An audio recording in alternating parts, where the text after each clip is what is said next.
Hello everyone, welcome to my channel Diya math expert. इस video में करने वाले क्लास 10 की math exercise 1.1। So let's start. Chapter 1 जो है हमारा रियल नंबर। सबसे पहले मैं कुछ बेसिक्स करवाऊंगी। जैसे सबसे पहले आते हैं हमारे नेचुरल नंबर्स। नेचुरल नंबर्स वो नंबर्स होते हैं जो 1 से स्टार्ट होते हैं और आगे चलते जाते हैं, लाइक 1 2 3 4 और जो चलते जाएंगे। अगर नेक्स्ट बात करें तो होल नंबर्स। नेचुरल नंबर्स के बाद आते हैं होल नंबर्स। होल नंबर्स वो नंबर्स होते हैं जो 0 से स्टार्ट होते हैं और 1 2 3 4 बाकी सारे नेचुरल नंबर्स की तरह ये ऐड ऑन होते हैं और आगे चलते जाते हैं। नेक्स्ट आते हैं फिर होल नंबर्स के बाद आते हैं इंटीजर्स। इंटीजर्स वो नंबर्स होते हैं जिनमें positive value as well as negative value दोनों आती हैं। जैसे इसमें 0 तो आएगा, साथ में पॉजिटिव वैल्यू कुछ भी आ सकती है, 1 5 7 9 एंड गोज ऑन फर्दर। इसमें देखिए तो नेगेटिव वैल्यू -1 -10 -2 कुछ भी आ सकता है। ऐसे नेगेटिव वैल्यूज़ भी इसमें इंक्लूड होती हैं। इंटीजर्स के बाद आते हैं हमारे रेशनल नंबर्स।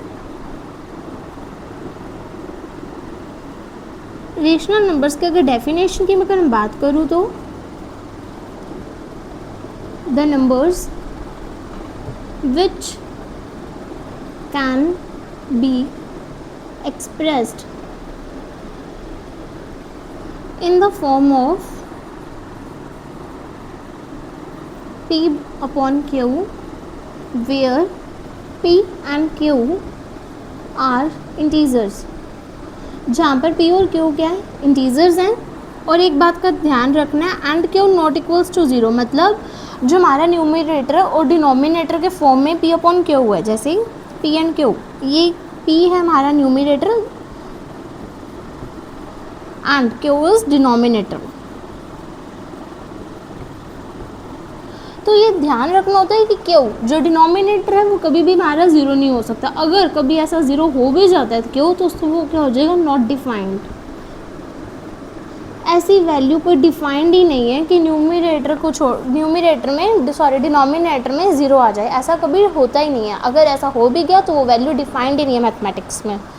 तो ये थे हमारे रेशनल नंबर्स जो P अपॉन Q के फॉर्म में एक्सप्रेस हो सकते हैं। लाइक अगर मैं एग्जांपल की बात करूँ तो 2/7।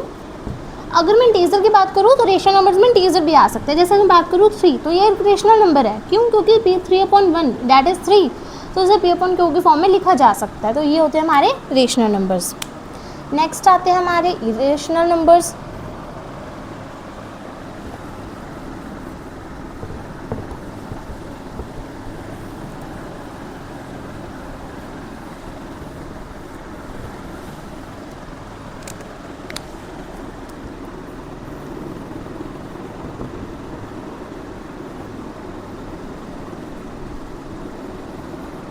नेक्स्ट आते हैं irrational numbers. The numbers which can not be expressed in the form of P upon Q are called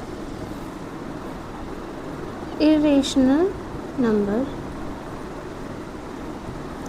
वो नंबर जो P अपॉन Q के फॉर्म में एक्सप्रेस नहीं हो सकते। रेशनल नंबर्स वो नंबर्स थे जो P अपॉन Q के फॉर्म में एक्सप्रेस हो सकते थे। इरेशनल नंबर्स वो होते हैं जो P अपॉन Q के फॉर्म में एक्सप्रेस नहीं हो सकते। जैसे अगर मैं एग्जांपल की बात करूँ तो √2 और √3, √5 और एक पाई भी एक इरेशनल नंबर है। √2 की वैल्यू होती है 1.414 एंड गोज ऑन। √3 की वैल्यू 1.732, ऐसे क्या होती है। और √5 की वैल्यू 2.23 समथिंग, आगे वैल्यू चलती जाती है। इरेशनल नंबर्स वो नंबर्स होते हैं जो नॉन टर्मिनेटिंग और नॉन रिकरिंग भी होते हैं।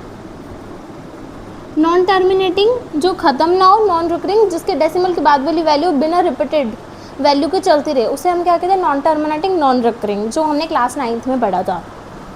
तो ऐसे नंबर्स जो नॉन टर्मिनेटिंग नॉन रिकरिंग होते हैं वो भी इरेशनल नंबर की कैटेगरी में भी कंसिडर किए जाते हैं। इरेशनल नंबर के बाद आते हैं हमारे रियल नंबर्स।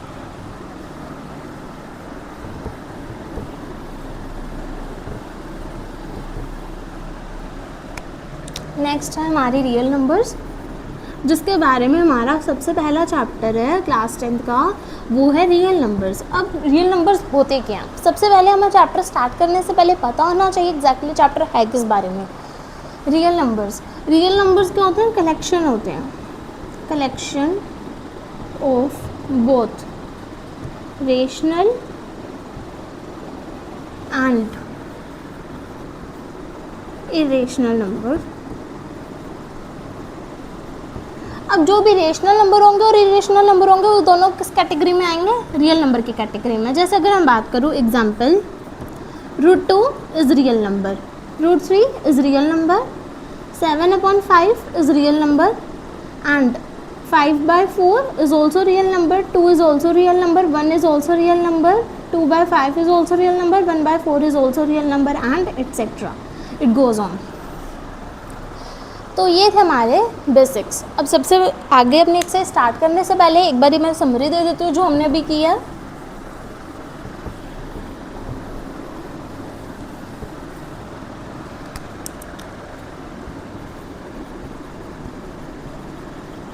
जो हमने अभी की है बेसिक, सबसे पहले आते हैं हमारे नेचुरल नंबर जो 1 से स्टार्ट होते हैं और चलते जाते हैं। नेचुरल नंबर के बाद आते हैं होल नंबर जो 0 से स्टार्ट होते हैं और चलते जाते हैं। नेक्स्ट आते हैं इंटीजर्स में positive and negative values all included होती हैं। इंटीजर्स के बाद आते हैं हमारे रेशनल नंबर्स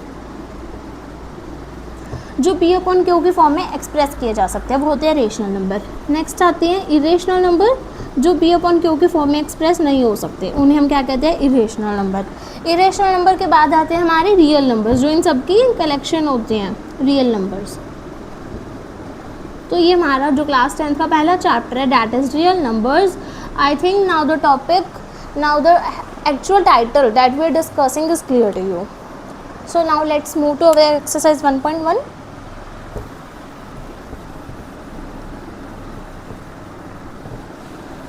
एंड सबसे पहले कि काफ़ी बच्चों को डाउट रहते हैं कि CBSE और RBSE वाले इस वीडियो को देख सकते हैं, नहीं देख सकते। It's both for CBSE and RBSE वाले भी इसे देख सकते हैं और CBSE वाले भी इसे देख सकते हैं। तो स्टार्ट करते हैं एक्सरसाइज 1.1। पार्ट है 140। तो इसे सॉल्व करने का तरीका देखेंगे आप कि इसे सॉल्व किया कैसे जाता है। 140 का हमें क्या करना है, प्राइम फैक्टर्स निकालने हैं। 140 सबसे पहले हम चेक करेंगे 2 के टेबल पे। अगर मैं 2 के टेबल पे चेक करूँ, 2 7 14 एंड 1 0 2। अगर मैं 70 को डिवाइड करूँ 2 से तो ये 35 पे एग्जैक्टली जाता है, तो 35। नेक्स्ट आप चेक कर सकते हैं 5 7 से 35, 7 1 7।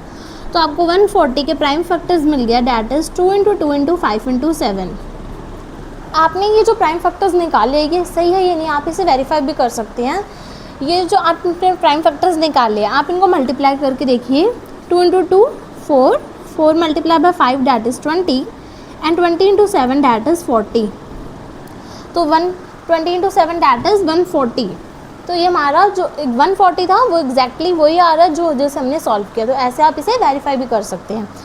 आपको एग्ज़ाम में ऐसे ही लिखना है, ये आपका रफ वर्क है, that you don't have to write this much, you have to write this much, okay. This is आपने एक एक्सपोनेंट्स रूल पढ़ा होगा, a raised to the power m multiply by a raised to the power n। अगर basis same होते हैं तो power add हो जाती है। ये क्या है, लॉज ऑफ एक्सपोनेंट्स में आपने ये पढ़ा होगा। जैसे अगर मैं बात करूँ कि 2 की पावर 5 मल्टीप्लाई अगर मैं करूँ 2 की पावर 2 तो ये दोनों पावर क्या हो जाएंगी, ऐड ऑन हो जाएंगी। अगर अकेले 2 लिखा है नॉर्मली या 3 लिखा हुआ है तो उसका कुछ नहीं लिखा हो तो उसका मतलब इसकी पावर क्या होती है, 1। तो अगर मैं देखूँ 2 × 2 मतलब 2 की पावर 1 2 की पावर 1, तो ये मिलके क्या हो जाएगा 2 का स्क्वायर इंटू 5 × 7। आप इसे ऐसे भी लिख सकते हैं, both are right. Next move on करते हैं नेक्स्ट पार्ट की तरफ, डैट इज़ 156 के आपको प्राइम फैक्टर्स निकालने हैं।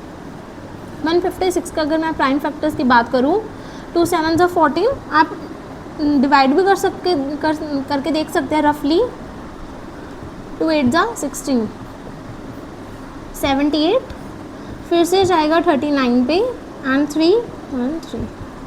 तो ये आपके इसके प्राइम फैक्टर्स आ गए 156 के। 2 इंटू 2 4, 4 3 जा 12 एंड 12 इंटू 13 दैट इज़ 156। आप इसे ऐसे भी लिख सकते हैं 2 का square into 3 into 13। I think this is clear.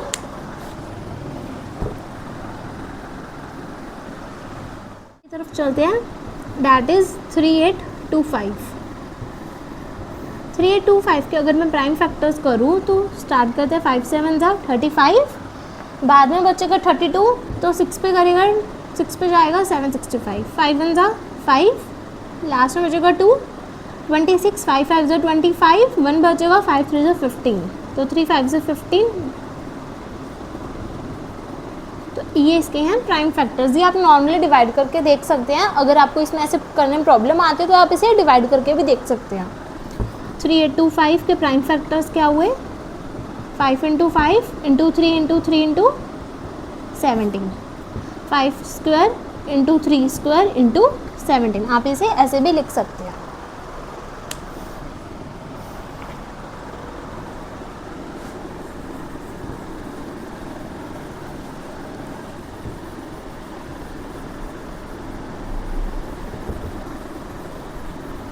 Next part है हमारा 5005।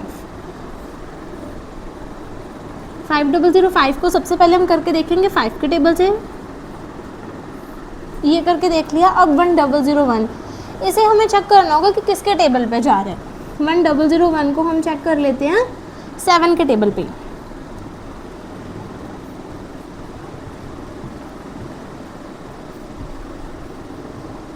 हाँ, 7 के टेबल पे जा रहा है 143, ये जाएगा 11 पे। तो ये हमारे 505 के प्राइम फैक्टर्स आ गए, 5 into 7 into 11 into 13। Next part है हमारा 7429। 7429 के प्राइम फैक्टर्स करें तो हम इसे चेक कर लेते हैं एक बारी 19 के टेबल पे।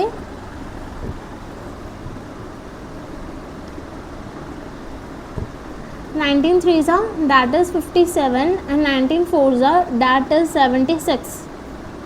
तो 3 पे जाएगा 19 3s 57, बचा 7 एंड 1 172। 172 को अगर चेक करें तो 8 9s 72, 152, 9 9s 81 that is 171। 9 के देखिए 171 90। हाँ, तो पूरा जा रहा है, दैट इज़ 391। अब 17 के टेबल पे चेक करते हैं। 17 2 34, लास्ट में बचेगा 5, 17 3 51।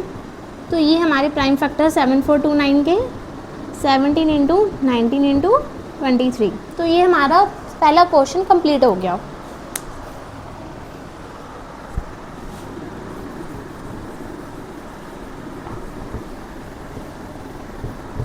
LCM एंड HCF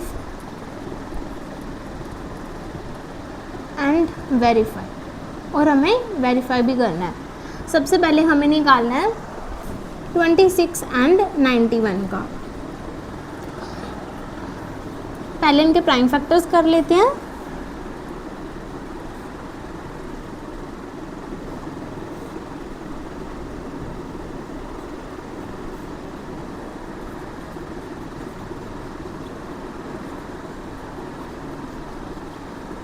HCF, सबसे पहले डेफिनेशन को समझते हैं। HCF होता क्या है? HCF होता है हाईएस्ट कॉमन फैक्टर, मतलब जो दोनों नंबर को डिवाइड करे ऐसा एक हाईएस्ट नंबर, हाईएस्ट, इसको या GCD भी बोलते हैं, ग्रेटेस्ट कॉमन डिवीज़र। LCM होता है लोएस्ट कॉमन, लोएस्ट नंबर जो दोनों को डिवाइड करे। तो देखिए HCF वो नंबर होगा जो दोनों में बेसिकली कॉमन आ रहा होगा, एक हाईएस्ट नंबर होगा जो कॉमन आ रहा होगा। देखिए इसमें हाईएस्ट नंबर जो कॉमन आ रहा है डैट इज़ 13, तो HCF हमारा क्या हो जाएगा 13।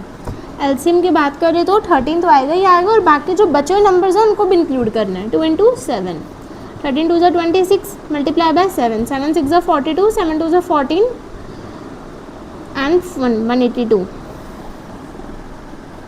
7 6 42, 7 2 14 182। तो ये हमारा आंसर आ रहा है।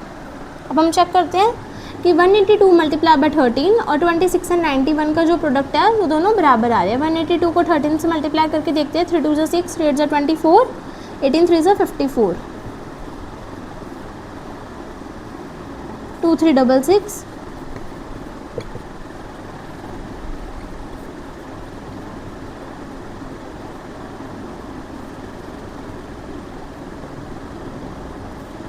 तो इसका आंसर आ रहा है 2366। हमारी जो LHS थी और RHS थी वो दोनों क्या आ रही हैं, इक्वल आ रही हैं।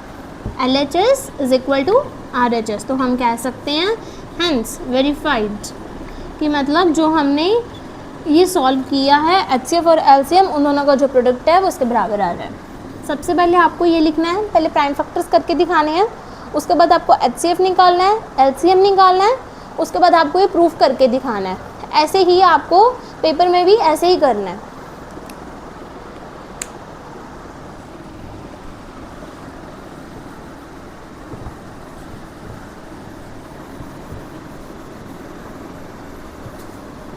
नेक्स्ट हमें करना है 510 एंड 92। 510 के प्राइम फैक्टर्स कर लेते हैं। 5 1 ज़ा 5, 5 2 ज़ा 10,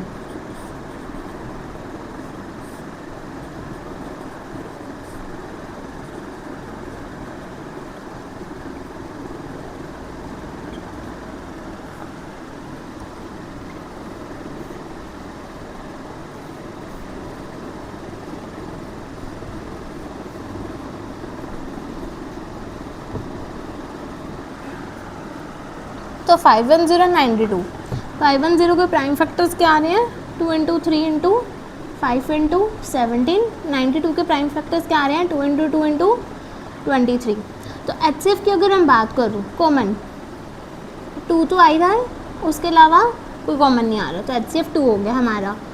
LCM क्या होगा, 2 इंटू जो बचा हुआ 2 है 3 इंटू 5 इंटू 17 इंटू 23। तो आप इजी अगर शॉर्टकट में देखें, 2 2 ज़ा 4 एंड 4 इंटू 5 20, 20 इंटू 17 3 ज़ा 51 इंटू 23, 2 5 ज़ा 10,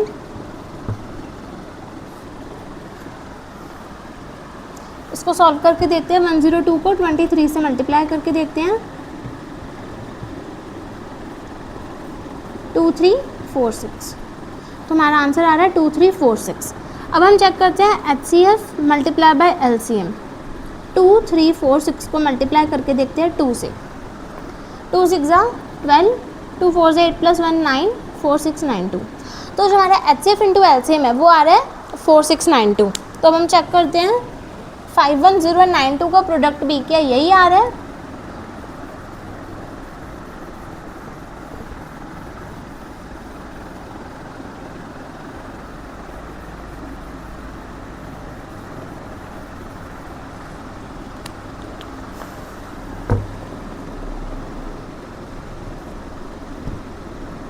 वन 2 ज़ा 2 9, 5 2 ज़ा 10, 5 9 ज़ा 45, 4692।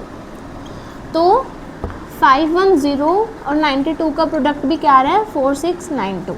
तो हम ऐसे कह सकते हैं कि ये वेरीफाइड हो गया। क्यों, क्योंकि HCF और LCM का जो प्रोडक्ट था वो 510 और 92 के बराबर आ रहा है, तो ये वेरीफाइड है। नेक्स्ट पार्ट की तरफ चलते हैं।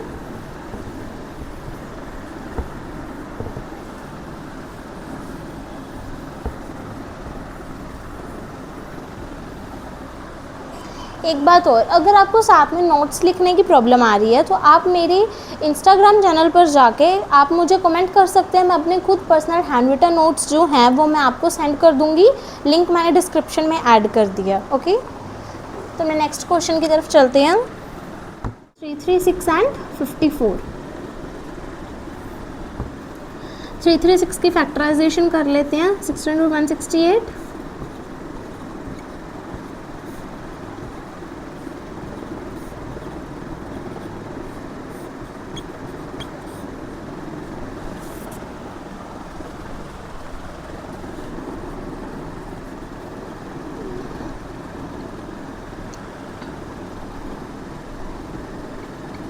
अब 54 की फैक्टराइजेशन कर लेते हैं।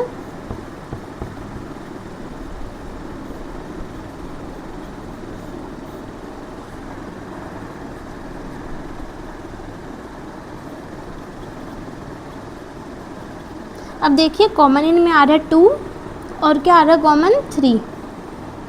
तो अब हम क्या करेंगे, HCF क्या हो जाएगा 2 मल्टीप्लाई बाय 3 दैट इज़ 6। और एलसीएम की अगर बात करें तो 2 और 3 तो आएगा ही आएगा जो कॉमन है, और बचा हुआ 2 जो 3 बचे हुए 2 हैं, उसके अलावा 2 बचे हुए 3 हैं और एक 7। तो हम पहले 2 को मल्टीप्लाई कर लेते हैं। 2 1 2 3 4 मतलब 1 2 3 4, 2 की पावर 4 डैट इज 16, 1 2 3, 3 की पावर 3 27 मल्टीप्लाई बाय 7। मल्टीप्लाई करके देखते हैं 16 इंटू 7 7 6 42 112 112 मल्टीप्लाई करके देखते हैं 27 से 7 2 14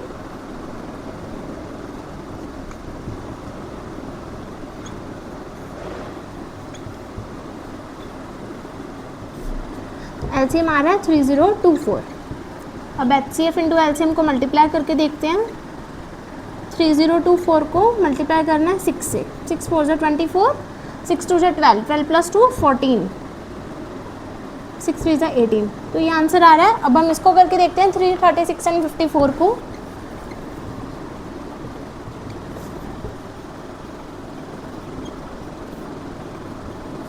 फोर 3 ज़ा 12, 12 प्लस 2 14, 4 3 ज़ा 12 प्लस 1 13, 5 6 ज़ा 30, 5 3 ज़ा 15 प्लस 3 18, 5 3 ज़ा 15 प्लस 1 16। तो ये आंसर हमारा सेम आ रहा है। जो HCF इंटू एलसीएम था वही प्रोडक्ट ऑफ नंबर्स दोनों इक्वल आ रहा है, तो इसे हम लिख देंगे वेरीफाइड। तो ये हमारा सेकंड क्वेश्चन भी कंप्लीट हो गया। अब हम बढ़ते हैं थर्ड क्वेश्चन की तरफ।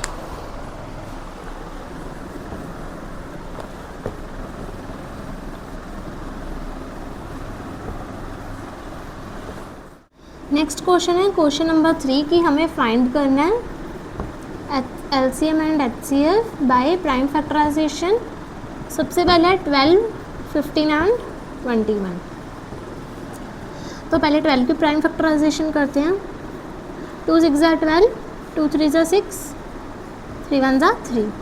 15 की करते हैं 3 5 ज़ा 15, 21 की करते हैं। तो इसे हम प्राइम फैक्टराइजेशन की फॉर्म में लिख भी लेते हैं।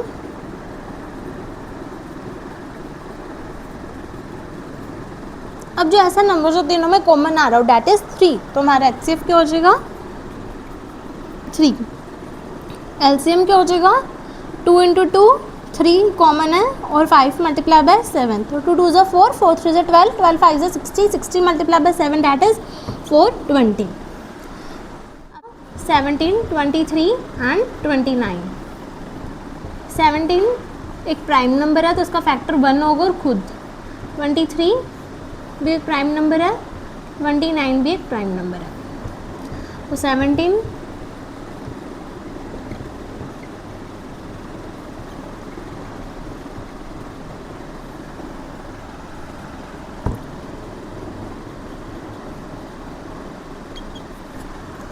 ऐसा कभी हो जाए कि सब प्राइम नंबर्स हैं, मतलब ऐसा कोई भी नंबर नहीं है जो सब में कॉमन आ रहा हो एचसीएफ निकालने के लिए, तो उस केस में एचसीएफ हमारा क्या हो जाता है 1, क्योंकि 1 एक ऐसा नंबर है जो इन तीनों में कॉमन है।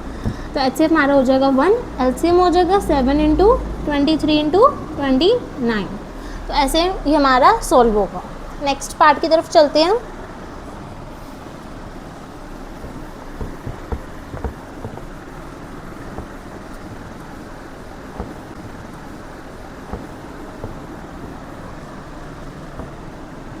नेक्स्ट है 8 9 एंड 25।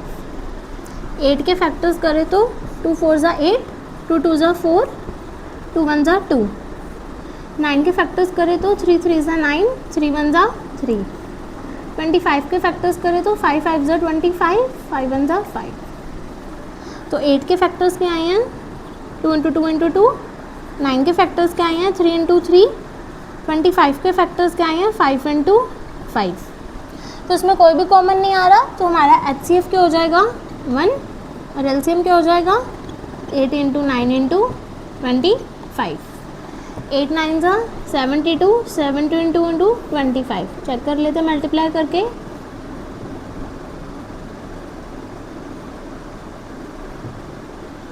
1800, तो आंसर आ रहा है 1800। ठीक है, ऐसे हमारा ये क्वेश्चन हो गया।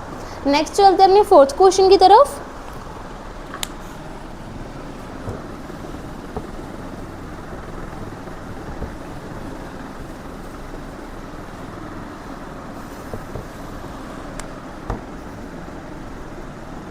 गिवन कि हमारे पास इसमें क्या दे रखा है, हमें फोर्थ क्वेश्चन में हमें दे रखा है कि हमें HCF दे रखा है 9, 2 नंबर्स का, और LCM हमें पता नहीं है। और 2 नंबर्स कौन से हैं, 306 एंड 657।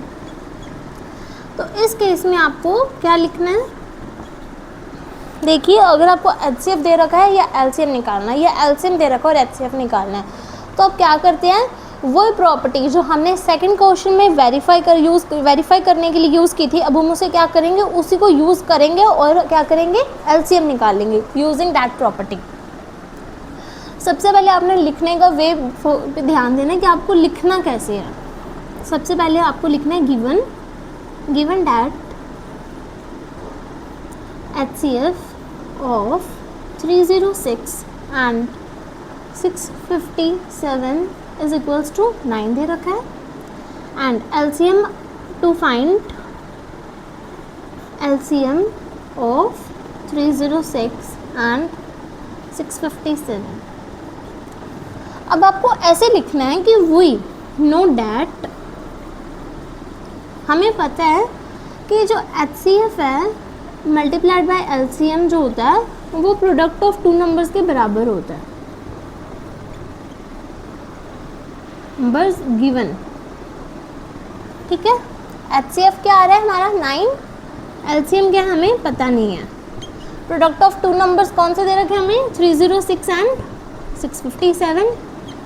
तो हमें क्या निकालना है, LCM। सिंपल मैथमेटिक्स करेंगे अब, 306 एंड 657, 9 को डिवाइड में ले जाएंगे, 306 एंड 9 डिविजिबल हैं 3 के टेबल पे, 3 3 ज़ा 9, 3 1 ज़ा 3, 0, 3 2 ज़ा 6, ये फिर से कट जाएगा, 3 3 ज़ा 9, 3 4 ज़ा 12, तो 657 मल्टीप्लाइड बाय 34, ये हमारा LCM है। मल्टीप्लाई करके देख लेते हैं, 4 7 ज़ा 28, 4 5 ज़ा 20 प्लस 2 22, 4 6 ज़ा 24 प्लस 2 26, 3 7 ज़ा 21, 3 5 ज़ा 15 प्लस 2 17, 3 6 18 प्लस 1 19।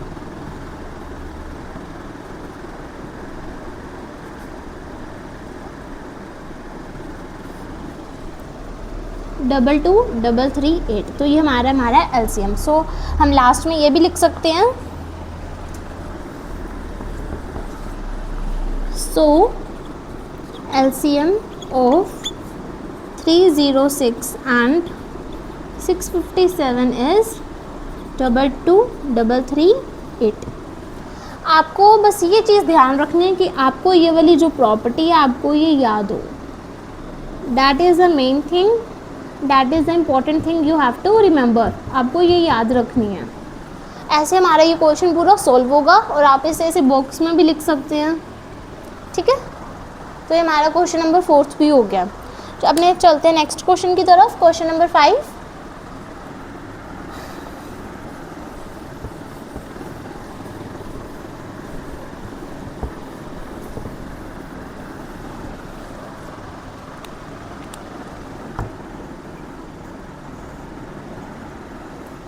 क्वेश्चन नंबर 5 में हमें कुछ दिया गया कि y 6 raise to the power n can never end with digit 0, कि 6 की कोई भी पावर अगर हम लें एज अ नेचुरल नंबर तो वो 0 से एंड नहीं होगी, ये हमें प्रूफ करके दिखाना है। एक स्टेटमेंट क्वेश्चन है, तो आप इसे लिखने के वे पे थोड़ा फोकस करना, कैसे लिखा जाता है।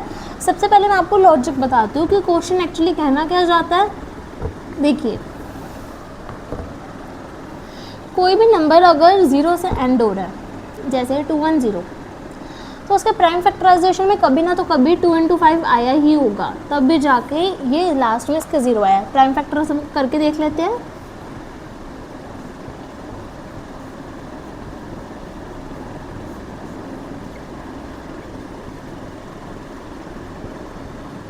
थ्री और 7 को अगर हम छोड़ दें तो देखिए 2 into 5 तो आ रहा है, जिससे क्या बन रहा है, 0 बन रहा है। ये अगर मैं सिंपल लैंग्वेज में आपसे पूछूं तो 10 के प्राइम फैक्टर्स क्या हैं? 2 इंटू 5। सिंपल सी बात है, अगर आपको लास्ट में एक डिजिट 0 चाहिए तो आपके प्राइम फैक्टर्स में क्या आना चाहिए? 2 इंटू 5 आना चाहिए। That is a basic thing. तो इसमें ये कह रहा है कि 6 की पावर में n, जो कि एक नेचुरल नंबर हो सकता है, n1 हो सकता है, 2 हो सकता है, कुछ भी हो सकता है। 6 के जो फैक्टर्स हैं उसमें 2 और 3 आ रहा है। क्या इसमें 5 आ रहा है? 5 नहीं आ रहा। और 5 अगर आ भी जाता तो ये क्या बन जाता? 10 आ जाता लास्ट में। लास्ट एंड डिजिट क्या आ जाती? 0 आ जाती। तो लास्ट की एंड डिजिट अगर आपको 0 चाहिए तो आपके प्राइम फैक्टर्स में 2 इंटू 5 होना चाहिए। बट 6 के प्राइम फैक्टर्स में 2 इंटू 3 है, 5 नहीं है, तो ये कभी भी 0 से एंड नहीं हो सकता। तो ये था हमारा लॉजिक। अब मैं आपको स्टेटमेंट बताती हूँ कि स्टेटमेंट आपको कैसे लिखनी है।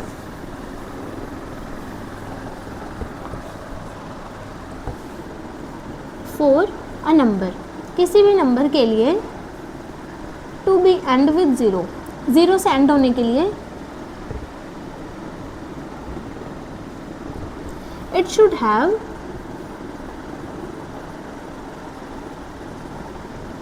2 and 5 as its prime factors.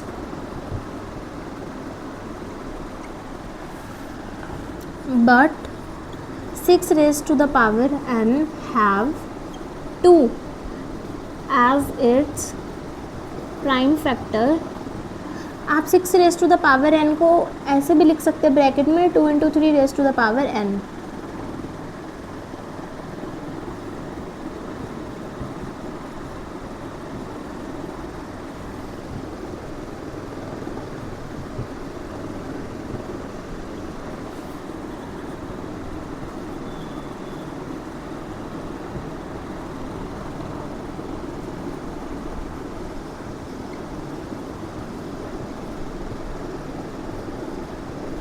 तो यही एक्सप्लेनेशन आपको एग्ज़ाम में भी और ऐसे लिख के आनी है कि 6 raise to the power n कि एंड विद 0 क्यों नहीं हो सकता। ये एक या जनरली 2 मार्क्स का आएगा, तो आप इतने स्टेटमेंट लिख देना, that is sufficient. Next question की तरफ चलते हैं। That is question number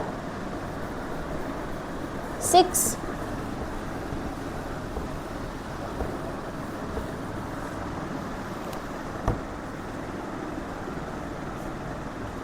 question number 6 में ये कह रहा है कि हमें प्रूफ करना है कि जो गिवन नंबर्स हैं वो क्या हमारे कंपोजिट नंबर। सबसे पहले मैं बता देती हूँ कुछ बेसिक बातें कि नंबर्स जो हैं वो 2 टाइप के होते हैं, प्राइम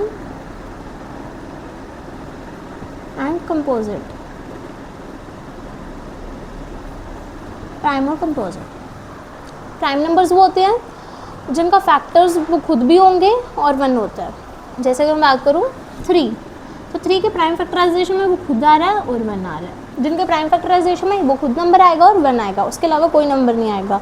जैसे बात करूँ 7 भी एक प्राइम नंबर है। 11, 9 एक प्राइम नंबर नहीं है क्योंकि इसके प्राइम फैक्टराइजेशन में 9 के अलावा 3 आ रहा है। प्राइम फैक्टराइजेशन ये नहीं है इसकी, तो ये प्राइम नंबर नहीं है 9। अब आता है कंपोजिट नंबर। कंपोजिट नंबर में वो नंबर्स आते हैं जिनका जो फैक्टर्स हैं 1 के अलावा भी हो सकता है। जैसे 4, 1 के अलावा इसका प्राइम फैक्टर आ रहा है। 6 के अलावा 6 में 2 और 3 और भी प्राइम फैक्टर आ रहे हैं, तो ये हमारे कंपोजिट नंबर। अब जो हमें क्वेश्चन दिया हुआ है 7 into 6 into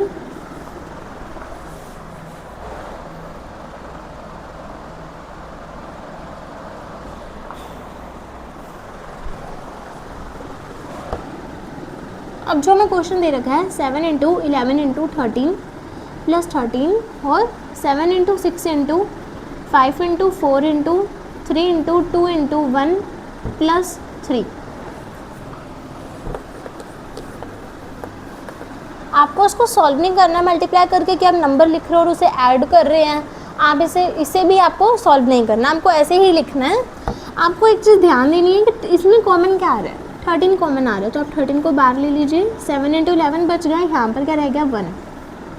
7 multiply by 11 77 plus 1 78।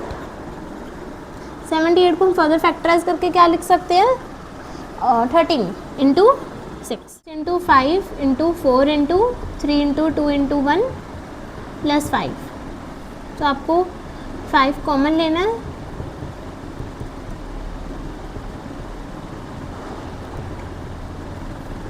Seven six ज़ा 42, 42 into 4 that is 96, 96 into 6 plus 1, 96 को 6 से करके देखिए, 6 6 ज़ा 36, 6 9 ज़ा 54, 54 प्लस 3 57,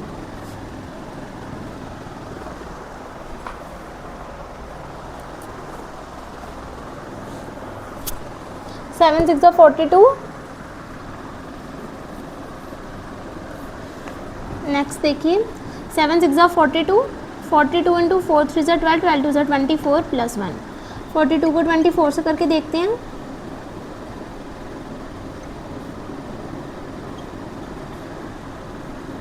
तो इसका आंसर आ रहा है 909, 909 फर्दर भी सॉरी आंसर है 1088, तो इसका आंसर है 1009, 1009। उसको और आगे हम फैक्टराइज नहीं कर सकते। तो देखिए इसके जो प्राइम फैक्टराइजेशन है, क्या इसमें 1 के अलावा और भी नंबर आ रहा है? जी आ रहा है। तो इसे हम क्या लिखेंगे? Since 7 into 11 into 13 plus 13 have factors 6 and 13, और 7 into 6 into 5 into 4 into 3 into 2 into 1 plus 5 have factors 5 and 1009, so they are composite numbers। तो ये क्या हमारे कंपोजिट नंबर्स हैं, ठीक है। ऐसे आपको स्टेटमेंट में लिखना है। चलते हैं अपने नेक्स्ट क्वेश्चन की तरफ। Question number 7,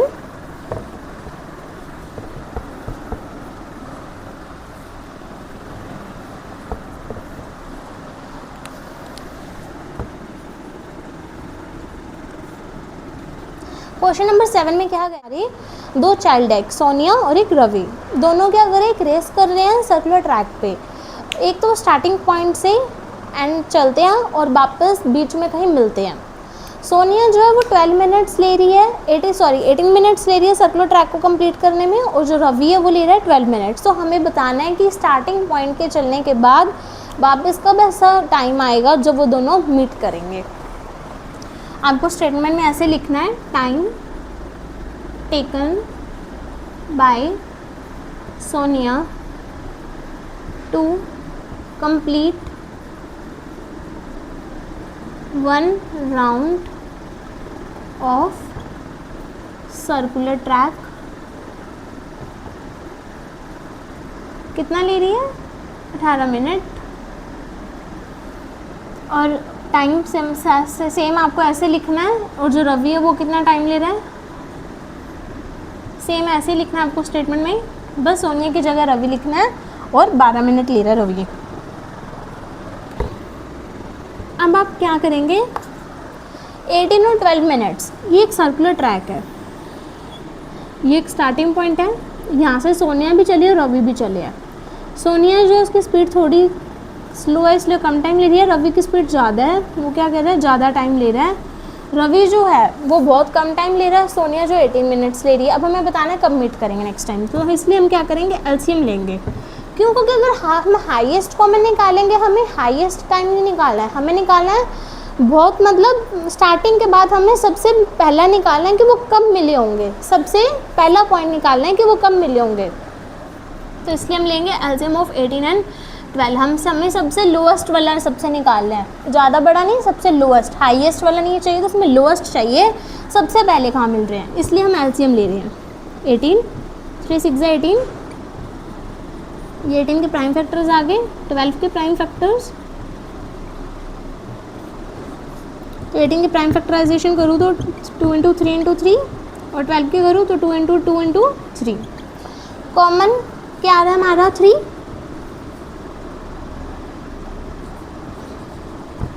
3 into 2 into 3 and 2 into 2।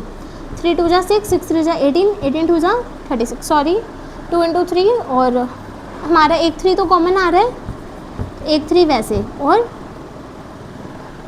और हमारा क्या आ रहा है? 2 भी कॉमन आ रहा है। इसलिए 1 2 और 1 2, 3 is 9, 9 2 is 18, 18 2 is 36. So they will meet again, आपको यहाँ पर लिख देना है, लास्ट में आप लिख देंगे so they will meet again after 36 minutes. तो ये हमारी एक्सरसाइज 1.1 कंप्लीट होती है। अगर आपको मेरे हैंड रिटन नोट्स चाहिए जो मैंने खुद अपने हाथों से लिख के बनाए हैं तो मुझे इंस्टाग्राम चैनल पर जाके मुझे कमेंट करें, लिंक मैंने डिस्क्रिप्शन में ऐड कर दिया। And if you want more such videos, अगर आपको ऐसी और वीडियोस चाहिए तो सब्सक्राइब करना मत भूलिए, like comment and share. Thank you.